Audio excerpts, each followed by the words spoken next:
Immigration officials, and we have both ministers of immigration today saying this, neither came across their desk, have denied a visa to Candace Owens, American social media influencer, who you can watch anytime, anywhere, saying whatever the hell she wants on the internet.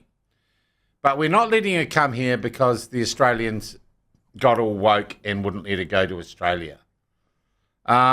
We're encouraging people to email chris.pink@parliament.govt.nz and erica.stanford@parliament.govt.nz. This too is another example, I would say, of how deep the stupidity of wokeism and virtue signalling has run into our public service, into our bureaucracy.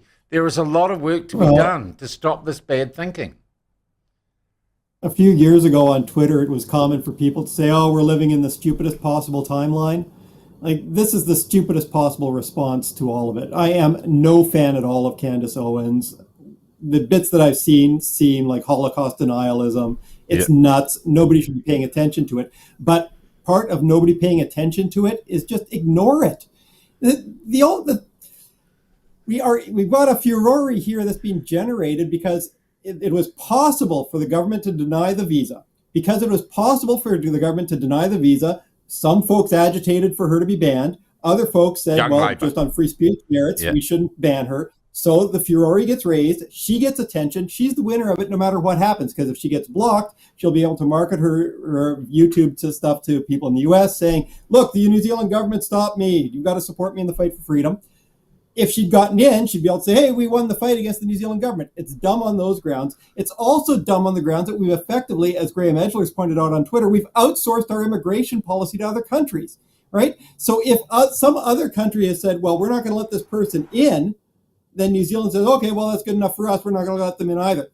So New Zealand, which has not deemed vaccines safe enough for New Zealand unless they've gone through MedSafe's very diligent third check through after the Americans have said it's fine and the Canadians have said it's fine and the Europeans have said it's fine and the British have said it's fine and Singapore has said it's fine and Australia has said it's fine. Oh, it's still not good enough for New Zealand unless we have a New Zealand bureaucrat go through it.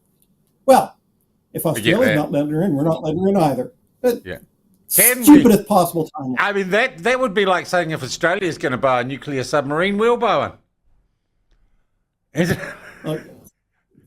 I am all in favor of being more permissive in just relying on other countries' regulatory decisions. So if they say something's good enough for Australians and Kiwis would go over there and consume it there and be fine, well, it should be fine for use here too. But saying that somebody shouldn't be allowed in the country because weirdos in Australia said that they shouldn't be allowed in the country there, come on.